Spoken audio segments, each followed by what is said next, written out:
Hello viewers, welcome to our channel. నేను మీ చరణ్ పరిమి. లడ్డూకు సంబంధించిన విషయం ఏదైతే ఉందో, ఆ లడ్డూలో మాంసం కలిపిందని చెప్పేసి పెద్ద వివాదం చెలరేగడం, జంతువుల కొవ్వు కలిసిందని చెప్పి ఇప్పుడు దీన్ని అడ్డం పెట్టుకొని ఓవరాల్గా జగన్ మీద జరిగిన ముప్పేట దాడికి జగన్ కకావికలం అయిపోయాడు నిజానికి.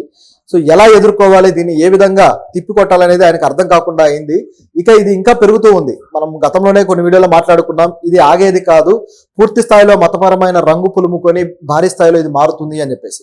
ఇప్పుడు అదే స్థితికి ఇది చేరుకుంది. అంటే భారీ స్థాయి మతం రంగు అయితే పులుముకుంటూ ఉంది. అలాగే జగన్ ఏ విధంగా ఇరుక్కుంటున్నాడు, తాను చేసిన తప్పులు ఏ విధంగా అవి ఈ స్థాయిలో వీళ్ళకి అవకాశం దొరికేలా చేశాయి అనేది ఇప్పుడు మనం ఒకసారి చర్చిస్తే ఇందులో కొన్ని విషయాలు ఉన్నాయి. అదేంటంటే, జగన్ ఆల్రెడీ ఇప్పుడు జగన్ మీద బీజేపీ నుంచి కొంతమంది శ్రేణులు ముప్పేట దాడి చేస్తూ వస్తున్నారు. ఇప్పుడు రియాక్ట్ అయిన వాళ్ళు గమనించి చూస్తే రవిశంకర్, శ్రీ రవిశంకర్ అని చెప్పేసి ఒక స్వామీజీ లాంటి ఒక లైఫ్ కోచ్ ఉన్నాడు. ఆయన స్వామీజీను లైఫ్ కోచ్ క్లారిటీ ఉండదు, కాకపోతే రెండు మేనేజ్ చేస్తూ వస్తుంటారు అనమాట. ఆధ్యాత్మికమైన లైఫ్ కోచ్ అనొచ్చు. లైక్ ఆయన ఆర్ట్ ఆఫ్ లివింగ్ అని చెప్పేసి బాగా ఫేమస్. ఆయన ఇప్పుడు రియాక్ట్ అయ్యాడు. సో ఇటువంటిది మేము ఖండిస్తున్నాము, ఇది సరైంది కాదు. ఆధ్యాత్మిక గురువులందరితోటి ఒక కమిటీ లాంటిది ఏర్పాటు చేయాలి. భారతదేశంలో ఇటువంటిది అవసరం. ప్రతి గుడికి సంబంధించి ఏ నిర్ణయాలైనా సరే వీళ్ళ ద్వారా కొద్దిగా మంచి చెడ్డ తెలుసుకునేలాగా ఉండాలి. ఇలాంటి వాళ్ళందరినీ కఠినంగా శిక్షించాలి అని చెప్పేసి ఆయన మాట్లాడుతున్నారు. బహుశా ఆయనకు ప్రభుత్వంలో ఎటువంటి ప్రాధాన్యత లేకపోవడం వల్ల ఏదో ఒక ప్రాధాన్యత దక్కించుకోవడానికి ఇలాంటి ఒక కమిటీని ఆయనే సొంతంగా క్రియేట్ చేస్తే బాగుంటుందనే ఐడియా మొత్తానికి గవర్నమెంట్కి ఇచ్చాడు. మఠాలకు మఠాధిపతులు ఉన్నట్టుగా ఈ ఆధ్యాత్మిక గురువులు కూడా స్వతహాగా వాళ్ళు ఆల్రెడీ కొన్ని ఆశ్రమాలు పెట్టుకొని వాటిని నిర్వహిస్తూ వాళ్ళ గురువులుగా ఉంటూ వాళ్ళ దగ్గరకు వచ్చే వాళ్ళకి ఆశీర్వాదాలు లేకపోతే వాళ్ళకి లైఫ్ గురించి బోధిస్తూ వెళ్తుంటారు. ఇందులో భాగంగా ఇప్పుడు నేను ఏం చేశారంటే, ఆధ్యాత్మిక సంస్థలు ఏవైతే ఉన్నాయో, ఏవైతే టెంపుల్స్ ఉన్నాయో వీటిలోకి చొరబడే ప్రయత్నానికి ఇప్పుడు స్కెచ్ గీసినట్టుగా కనపడుతుంది. అయితే ఈ వ్యాఖ్యలకైతే ఒక సీరియస్ ఇదైతే వస్తుంది. ఎందుకంటే ఇటువంటి వాళ్ళు జాతీయ స్థాయిలో ఉన్న ఆధ్యాత్మిక గురువులు మాట్లాడితే ప్రజలు పట్టించుకుంటారు. ముఖ్యంగా వాళ్ళ అభిమానుల్లోకి వెళ్ళిపోతుంది. డైరెక్ట్గా వాళ్ళని ఎవరైతే అనుసరిస్తుంటారో ఆ అనుసారుల్లోకి డైరెక్ట్గా వెళ్ళిపోయి ఆ ప్రచారం అనేది జరుగుతుంది. అలాగే సద్గురు కూడా రియాక్ట్ అయ్యారు. ఆయన కూడా దీన్ని ఖండిస్తూ ఉన్నాడు, ఇది సరైంది కాదు, జంతువుల మాంసం కలపడం అనేంత నీచమైన పని మరొకటి ఉండదు అని చెప్పేసి ఆయన కూడా రియాక్ట్ అవ్వడం జరిగింది. సో ఇది ఆయన కూడా ఇంటర్నేషనల్గా ఫేమ్ ఉంది కాబట్టి ఇది త్వరగా రీచ్ అయ్యే ఛాన్స్ అయితే ఉంది. నిజానికి ప్రభుత్వాలు చేసే ఏ తప్పుల మీద వీళ్ళు రియాక్ట్ అవ్వలేదు. అలాగే ఆధ్యాత్మికంగా చూసుకున్నా కూడా అసలు ప్రభుత్వాలు ఎందుకు ఒక మతాన్ని పోషిస్తూ వస్తున్నాయి అనేది కూడా ఎప్పుడు రియాక్ట్ అవ్వలేదు. వీళ్ళు మతాన్ని అడ్డం పెట్టుకుని ఎందుకు మీరు రాజకీయాలు చేస్తారని ఎప్పుడు వీళ్ళు ప్రభుత్వాలను అడిగిన దాఖలాలు లేవు. ఇంకా చెప్పాలంటే గతంలో కొంతమంది ఇటువంటి బాబాలే మోడీ అద్భుతంగా పరిపాలన చేస్తాడు, మోడీ అద్భుతంగా చేస్తాడని కితాబులు ఇచ్చారు వీళ్ళు. ఇప్పుడు మాత్రం ఆయన పరిపాలన డొల్లతనం కనబడుతుంటే ఎప్పుడు ప్రశ్నించిన దాఖలా లేదు. ఇప్పుడు మాత్రం జగన్ ప్రశ్నించడానికి బయలుదేరారు.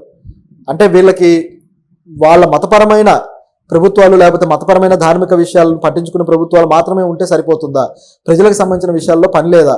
అసలు ఎవరు రియాక్ట్ అవ్వమన్నారు? పోనీ రియాక్ట్ అయితే ప్రజలకు సంబంధించిన అన్ని విషయాల మీద రియాక్ట్ అవ్వాలి కదా, అలా అవ్వరు. సో ఇది వీళ్ళ పరిస్థితి. సరే, ఏదో రియాక్ట్ అయ్యారు, అయితే ఇది మాత్రం గట్టిగానే జగన్కి తగలబోతుంది. ఇది కాకుండా బీజేపీ స్కెచ్ ఇంకా ఏ రేంజ్లో ఉందంటే, దీన్ని అడ్డం పెట్టుకొని పూర్తి స్థాయిలో జగన్ని కార్నర్ చేయడానికి ప్రయత్నాలు అయితే జరుగుతూ ఉన్నాయి. ఇందులో భాగంగా ఆల్రెడీ జగన్ నుంచి కొంతమంది రాజ్యసభ ఎంపీలు జంప్ అవ్వడానికి బీజేపీ తోటి మంత్రాలు స్టార్ట్ అయిపోయాయి. వాళ్ళు కూడా ఇప్పుడు చేయబోయే కామెంట్లు ఏంటయ్యా అంటే, జగన్ హిందూ మతానికి అన్యాయం చేశారనే కామెంట్లు చేస్తూ వీళ్ళు పక్కకు తొలగబోతున్నారు అనేది మనకు సినారియో చూస్తే అర్థమైపోతుంది. ఇంతకన్నా మంచి అవకాశం వాళ్ళకు కూడా దొరకదు.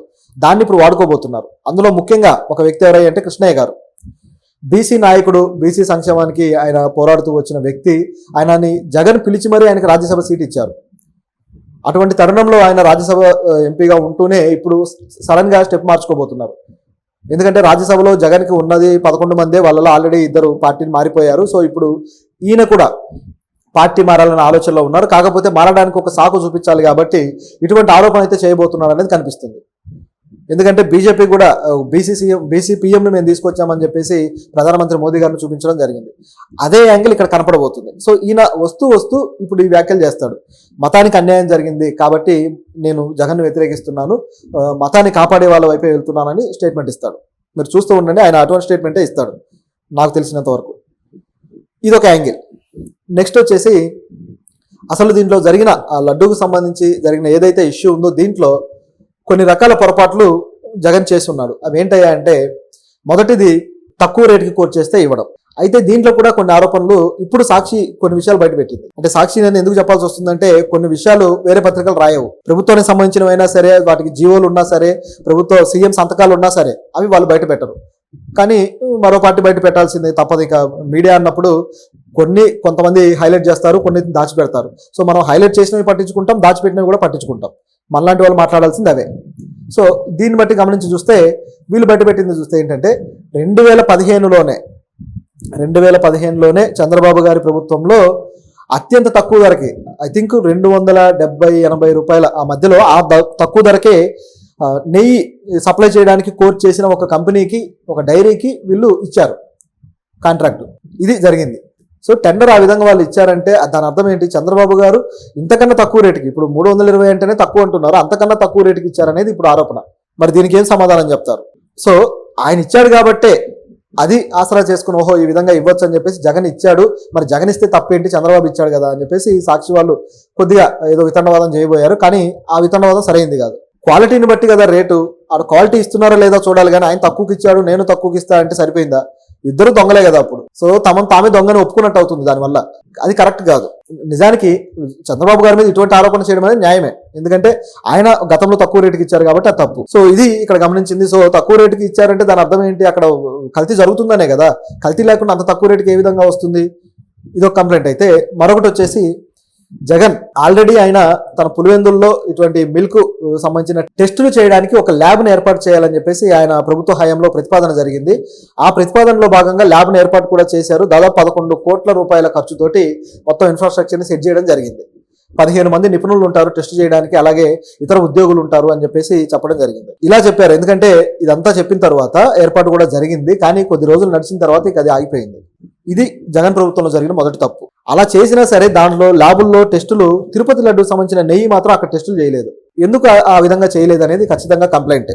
ఇదొక యాంగిల్. అయితే తిరుపతిలోనే ఇటువంటి ల్యాబ్ పెట్టే అవకాశం కూడా ఉంది. తిరుపతిలో కేవలం 75 లక్షల రూపాయలతోటి అక్కడ ల్యాబ్ ఏర్పాటు చేసే స్కోప్ ఉన్నా సరే, ఆ తిరుపతి సంబంధించిన ఎవరైతే కమిటీ ఉందో వాళ్ళు డిమాండ్ చేసినా సరే అటువంటిది ఏర్పాటు చేయలేదు. 11 కోట్ల రూపాయలు ఎక్కడ, ఈ 75 lakhs ఎక్కడ? ఈ డబ్బులతోటి కనీసం 7-8 ఏర్పాటు చేయొచ్చు, కానీ ఏమాత్రం చేయలేదు. ఇప్పుడు ఈ ల్యాబ్ టెస్టుకు పోవాలి అంటే ఎక్కడికో వెళ్ళిపోవాల్సి వచ్చింది. ఇందులో కూడా మళ్ళీ కొన్ని డౌట్లు ఉన్నాయనుకోండి. చంద్రబాబు గారు గుజరాత్కే ఎందుకు వెళ్ళారు? మైసూరు టెస్ట్ నుంచి రిపోర్ట్ ఎందుకు తెచ్చుకోలేదు? మైసూరుకు కూడా ఇచ్చారు టెస్ట్ చేయమని. అలాగే పక్కనే ఉన్న మద్రాసు, తిరుపతికి ఎంత దూరం ఉంటుంది మద్రాసు? చెన్నైలో కూడా ల్యాబ్ ఉంది, మరి చెన్నైకి ఎందుకు వెళ్ళలేదు? సో ఇటువంటి క్వశ్చన్లు అయితే చాలానే ఉన్నాయి. చెన్నైలో ఉన్న ప్రభుత్వం ఏమాత్రం చంద్రబాబు గారి మాటలు సాగనివ్వదు కాబట్టి, ఆటలు ఆడనివ్వదు కాబట్టి ఇటువైపు వెళ్ళారనే డౌట్లు అయితే ఉన్నాయి. గుజరాత్కి వెళ్ళి చేయాల్సిన పనే ఉంది, చాలానే ఉన్నాయి, హైదరాబాద్ కూడా ఉంది.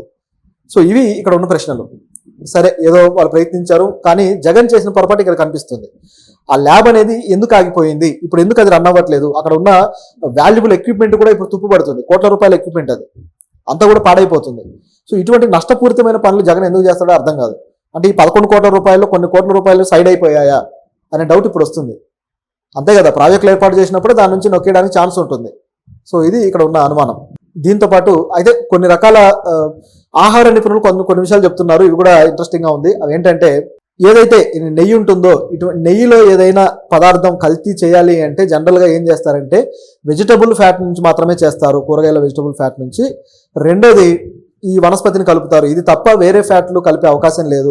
ఒకవేళ జంతు ఫ్యాట్ కలిపితే దానికి ధర ఇంకా ఎక్కువ అవుతుంది, ఎందుకంటే జంతువు నుంచి ఫ్యాట్ ఎక్స్ట్రాక్ట్ చేసి తీయాలి కాబట్టి అది వేరే ప్రాసెస్. సో ఆ ప్రాసెస్కే ఎక్కువ ధర ఖర్చు పెట్టాలి వీళ్ళు, ఎవరైతే ప్రొడక్షన్ చేస్తున్నారో వాళ్ళు. కాబట్టి అది వాళ్ళకు లాభసాటి కాదు, ఇంకా నష్టం వస్తుంది కాబట్టి అటువంటి పని చెయ్యరు అనేది వీళ్ళు చెప్తున్న మాట, ఆహార నిపుణులు చెప్పే మాట. అలాగే మరొక వాదన కూడా ఏంటంటే, జంతువుల ఫ్యాట్ దేంట్లో అయినా కలిపితే చాలా కొద్ది రోజుల్లోనే అది బాగా స్మెల్ వచ్చేస్తుంది. ఎందుకంటే ఆ జంతు ఫ్యాట్ అనేది తన శరీరంలో ఉండేది, శరీరానికి సంబంధించి ఏదైనా సరే, మృత శరీరం, చనిపోయిన ఒక శరీరంలోంచి ఏ పార్ట్ అయినా సరే చాలా కొన్ని గంటల్లోనే అది ఏమైపోతుందంటే డీకంపోజ్ అయిపోయి స్మెల్ వచ్చేసి ఒక విధమైన ఇదైపోతుంది, పాడైపోతుంది కదా, కుళ్ళిపోతాయి శరీరాలు. మనిషి అయినా అంతే, ఎవరైనా అంతే, జంతువులైనా అంతే. సో ఇలా కుళ్ళిపోయి మొత్తానికే అదంతా పాడైపోయే అవకాశం ఉందని చెప్పేసి నిపుణులు అంటున్నారు. మరి అంటే దుర్వాసన, విపరీతమైన దుర్వాసన వచ్చేస్తుంది, కుళ్ళు వాసన అనేది వాళ్ళు చెప్పే మాట. మరి ఇవన్నీ కన్సిడర్ చేస్తారు కదా, మరి అలా జరగట్లేదంటే అర్థం ఏంటి? సో ఇది ఇక్కడ ఉన్న డౌట్. జంతువుల ఫ్యాట్ వాడింది మేము అసలు ఉపయోగించలేదు, దాంతో లడ్డూలు చేయలేదని చెప్పేసి శ్యామలరావు గారు కూడా కంప్లైంట్ ఆయన క్లియర్గా చెప్తున్నాడు. అంటే వీళ్ళ మాటల్లో కూడా తేడాలు ఉన్నాయి. ఆయన నిన్న ఇచ్చిన ఇంటర్వ్యూలో ఏమో చేయలేదు అని చెప్పాడు, మళ్ళీ ఈ రోజేమో లేదు అది మేము తీసుకువెళ్ళాము కానీ జంతువుల ఫ్యాట్ కలిపినట్టే ఉందని చెప్పేసి మాట మారుస్తున్నాడు. ఇట్లా రకరకాలుగా ఉందన్నమాట. టీడీపీ మొత్తానికి దీన్ని ఉపయోగించుకొని జగన్ని పూర్తి స్థాయిలో డ్యామేజ్ చేయడం కోసం స్కెచ్ గీసింది. అయితే వీళ్ళ స్కెచ్ని ఉపయోగించుకొని బీజేపీ రైజ్ అవుతూ వస్తుందన్నమాట. బహుశా వీళ్ళిద్దరు స్కెచ్ అనేది మనకు మొదటి నుంచి ఉన్న అనుమానం. అయితే ఇందులో జగన్ చేసిన పొరపాట్లు కూడా అనేకం ఉన్నాయి. ఆయన భక్తుడిగా ఎన్నిసార్లు నిరూపించుకోవాలని ట్రై చేసినా అది వర్కౌట్ అవ్వలేదు. కాకపోతే తన పొరపాటు ఇప్పుడు తనకే చుట్టుకుంటున్నాయి. మరి దీని నుంచి ఎలా బయటపడతాడని చూడాలి.